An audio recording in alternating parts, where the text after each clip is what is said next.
kita langsung praktek nanti berbicara tentang bagaimana sih cara ngisi rapor. Tetapi ada yang jauh lebih penting saat nanti ketika berbicara pengisian rapor ini, karena pengisian rapor ini tidak ujung-ujung kemudian kita ngisi rapor. Ada sebuah proses rangkaian yang panjang yang kita lakukan selama 1 semester ke belakang. Jadi yang pertama, ini sesuai dengan ejaan bahasa Indonesia yang benar, kita itu rapor ya, bukan raport. Nggak ada rapor itu. Yang ada rapor. Bahasa Indonesia itu rapor, bukan rapor.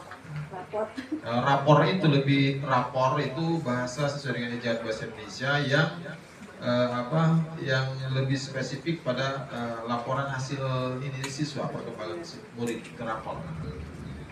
Kalau rapor lebih kepada laporan kerja. Nah, Bunda dan Janda semua, kita tidak akan terlalu banyak membahas tentang persoalan-persoalan yang ke belakang. Saya yakin Bunda Absari dari Cimbogo sudah sangat sering kita latihan-latihan tentang persoalan-persoalan bagaimana memahami PAUD sampai pada penilaian. Nah, hanya mengingatkan saja kita bersama. Yang pertama, kenapa saya menampilkan tentang layanan PAUD berkualitas? Apa sih hubungannya dengan nanti kita ngisi rapor ujung-ujung layanan PAUD berkualitas?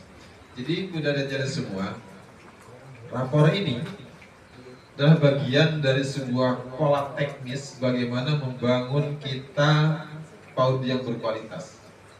Itu berarti udah tidak mesti dijelaskan, udah paham yakin.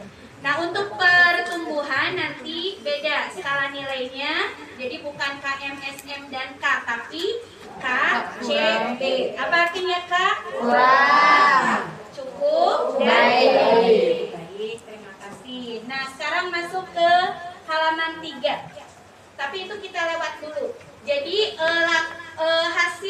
laporan hasil belajar ini terdiri dari 2 pengorganisasian pembelajaran, yaitu intrakurikuler dan kokurikuler. Jadi nggak ada ekstranya yang harus dilaporkan di sini.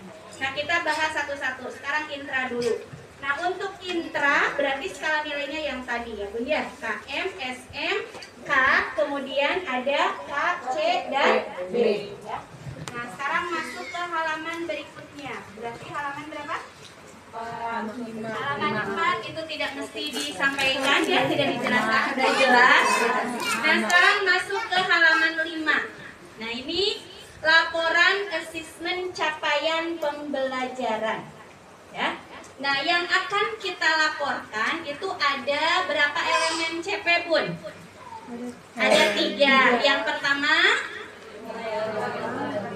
ya nilai agama dan budi pekerti, yang semuanya ada beberapa subelemen ya, nanti dilihat. Kemudian yang kedua, elemen CP yang kedua jati diri, yang ketiga dasar-dasar literasi. Nah, itu terpisah di rapot ini, terpisah. Jadi elemen CP1 diakhiri dengan narasi refleksi.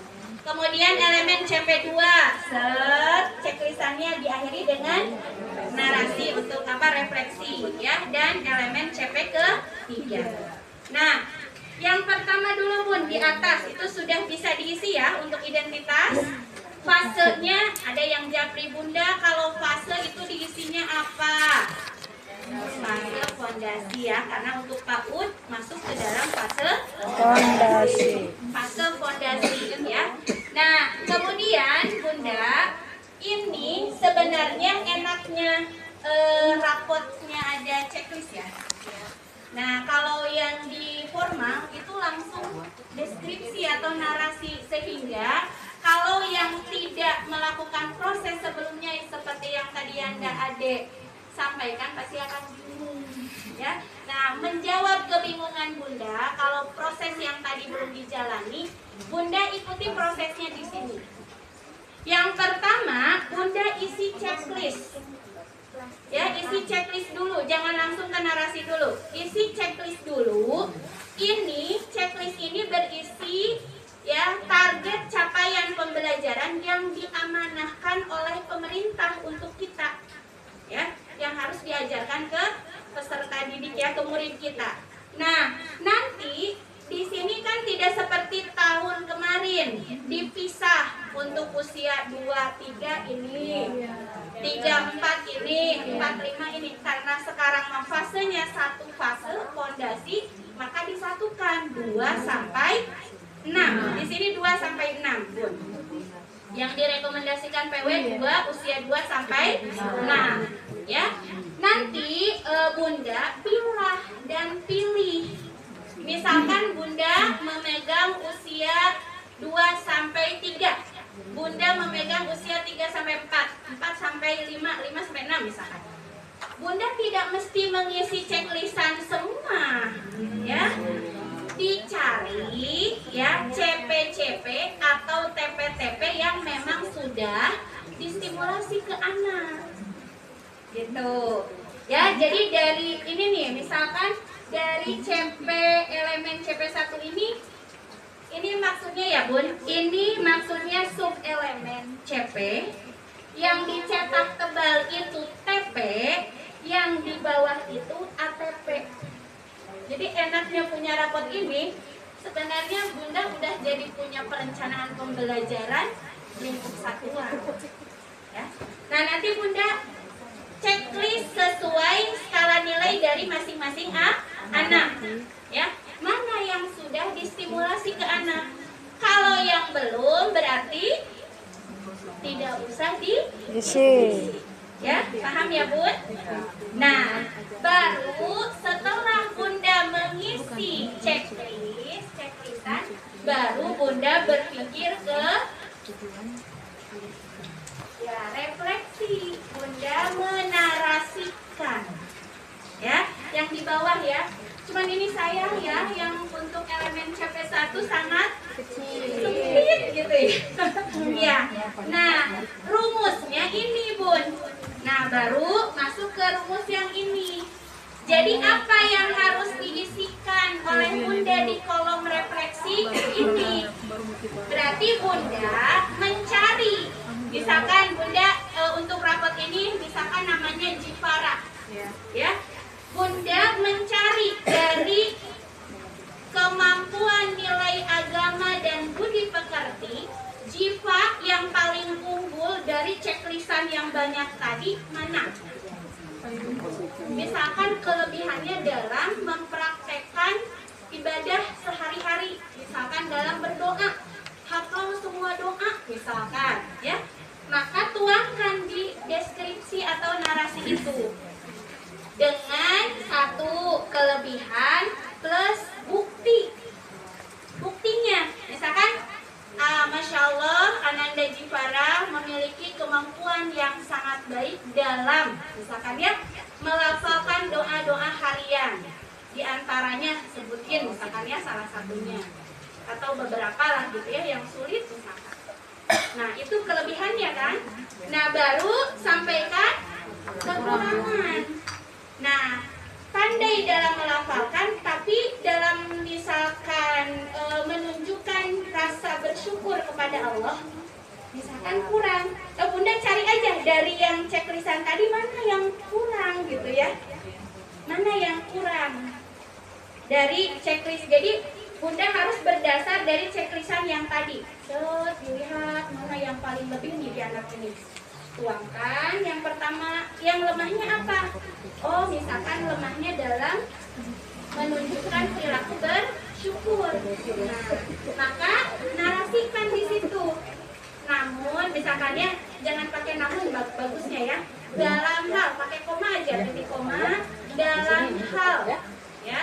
Mencerminkan perilaku bersyukur, atau misalkan kalau yang masuk nilai agama dan moral dan budi pekerti itu misalkan menjaga keselamatan diri, misalkan ya, masih perlu bimbingan dan arahan misalkan. Terus harapannya apa? Harus ada motivasi gitu ya. Tadi seperti yang Yanda Ade sampaikan, mudah-mudahan misalkan ke depan ya, setelah dilatih dan dibimbing, Ananda Jifara mampu menunjukkan sikap gitu ya, menjaga keselamatan. Itu yang harus dimasukkan di dalam narasi. Kelebihan, faktanya, kekurangan, motivasi atau harapan. Itu distimulasi ke anak jangan, zolim namanya.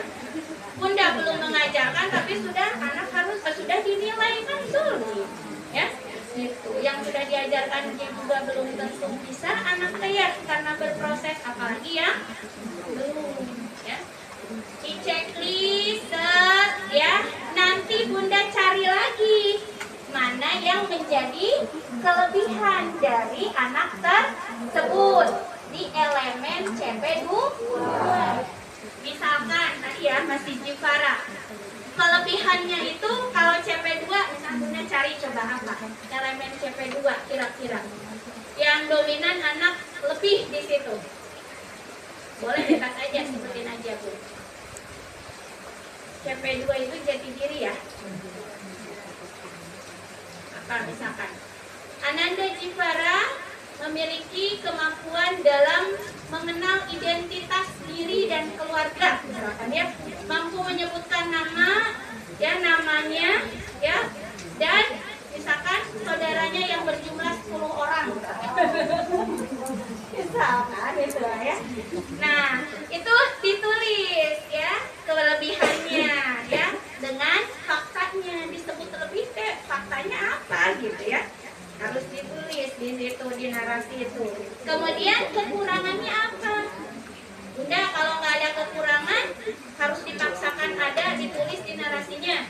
Tidak. Tidak dong ya. Berarti kita objektif aja kalau nggak ada kekurangannya. Kalau adanya kekurangannya aja nggak ada kelebihan. Nah, Bunda Yanda, yang namanya anak itu kan unik ya.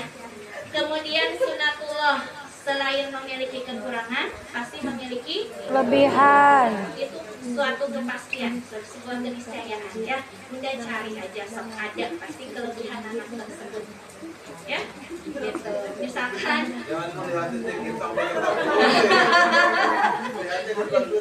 ya, biar juga menjadi kebanggaan ya untuk motivasi untuk orang tuanya juga ya. Jadi udah kurang jadi sedih kan? Prosesnya di sini ya, di sini di rapot ini. Ya, jadi kalaupun yang pakai rapot di print ini bisa jadi panduan. Cukup punya satu lembaga atau satu kelas ke sini dasarnya ya. Karena ini sudah acuan dari capaian fondasi terbaru 2025. Begitu sama Bun ya. Awas jangan tertukar Bunda. Ya, elemen CP1 Bunda tuangkan refleksinya, narasinya di elemen CP2. Awas. Karena tidak semua orang tua itu tidak paham. Ya. Iya, memiliki perilaku bersyukur kepada Tuhan Yang Maha Esa. Bunda cantumkan di refleksi elemen CP3. Tata jaka sembuh bawah. Nah, udah itu ya, paham Bun?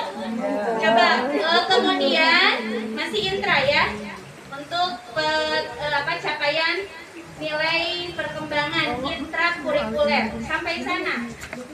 Nah, kalau evaluasi tumbuh kembang yakin itu udah hafal, udah kalian 8 dimensi profil lulusan. Yang jumlahnya ada berapa? 8. Nah, Bunda ningali di dia makan situ ngumpul 8 ngumpul. Ada imanan ketakwaan kumaha gitu. Nah, udah bisa lihat di petunjuk halaman petunjuk penggunaan. Di halaman 3 ada ya? Nah, ada? Bunda sudah melakukan kegiatan pembelajaran kurikuler? Sudah, yakin sudah. Karena ada 3 bentuk kan. Yang pertama dengan kegiatan kolaborasi antar tema yang biasa kalau di PAUD itu apa disebutnya? Puncak tema. Jadi beberapa tema dihijikan, teras digebiarkan. Nah, itu puncak tema kan? Yang kedua melalui gerakan 7 KI. Kebiasaan anak Indonesia hebat. Yang 7 itu yakin Pak Urma sudah melakukan. Beda dengan SD SMP belum tentu. Ya, kalau Pak Urma Saya yakin sudah. Yang ketiga, cara lain. Gak buru-buru nyemutan cara lain, dua itu eta. Nah, tapi ada juga yang misalnya tidak melakukan yang dua itu, bisa terintegrasi ke pembelajaran intrakurikuler. Bunda kantun ngesian ieu. Nah, mana ieu? Bunda ngesian anak di mana eta? Dari TP-TP masing-masing CP, CP1, CP2, CP3 ada yang mensimulasi nilai karakter ini. Kolaboratif. Nah, tadi kan tinggal di petunjuk naon kolaborasi itu artinya anak yang pandai bekerja sama, sudah mampu lagi berarti sudah sering muncul. Nah, itu diisinya dari situ. Ya, dari pembelajaran intrakurikuler. Kalau Bunda pernah khusus melakukan kegiatan kokurikuler, misalkan tadi puncak tema atau tadi misalkan 7 gerakan kaki, tuangkan nilainya di sini. Ya, misalkan dibangun pagi, ya tidur cepat, itu kan kemandirian ya. Nah, hasilnya di mana? Masukkan ke situ. Ya, keimanan ketakwaan di 7 KI kan ada beribadah. Nah, hasil dari nilai orang tua, terus kita melihat di sekolah bagaimana? Tuangkan checklistnya di sini. Terus apa lagi? Kesehatan. MBG, saha MBG anak anu habis minum MBG. Oh, berarti itu sudah konsisten. Kita MBG nah habis we. Alias remuk gitu nya. Nah, itu di situ. Paham ya, Bun? Kalau menurut Fitri mah lebih mudah melihat dari gerakan 7 kegiatan anak Indonesia. Ya, karena ada di situ semua. Dan nanti ada alasan, Bunda ini nilainya di mana? Nyati kegiatan kokurikuler. Nah, tentu kegiatan kokurikulernya di lembaga Bunda 7 kali, gitu kan? Jadi nyambung. Sudah betul langsung. Nah, bagaimana menarasikannya? Menarasikannya, Bunda lihat dari 8 DPL ini mana anak yang sudah konsisten disampaikan dengan buktinya. Kemudian yang masih lemahnya di dimensi lulusan yang mana, di karakter yang mana. Misalkan dia sudah mandiri, dia sudah sehat, dia sudah mampu keimanan ketakwaannya sudah terlihat, tapi dalam berkomunikasi masih kurang. Nah, maka di situ disampaikan dengan narasi positif. Contoh tadi narasi positif perlu bimbingan dan arahan. Kalau aspek kognitif perlu bimbingan dan latihan. Ya, selesai. Ini saja yang kurangnya enggak juga Bapak ini seperti di panduan dari pemerintah ini hanya lebihnya saja yang kurangnya enggak disampaikan. Karena memang capaian DPL ini bisa dicapai tidak hanya dalam 1 semester, bisa 1 tahun, bisa 2 tahun. Pokoknya 8 DPL ini setelah anak keluar dari PAUD kita, barulah targetnya harus tercapai semua. Jadi nggak mesti diisi semua ya. Misalkan Bunda Hapsari di Pelangi misalkan fokus semester ini hanya 3 DPL kemandirian karena semester 1 nih. Kemandirian biasanya apa yang lebih cocok, Bun? Keimanan ketakwaan, kemandirian, sama apa lagi? Kreativitas. Kesehatan, komunikasi, berarti ada 4 ya. Apa lagi, Bu? Kesehatan. 4 misalkan. Nah, nanti yang dinarasikan itu aja. Ya, mana yang lebihnya, misalkan dengan faktanya, mana yang perlu bimbingan dan arahannya, atau nggak apa-apa yang kurangnya nggak dulu, berarti yang lebihnya saja. Itu kalau lihat panduan tepat di pukul 15.30.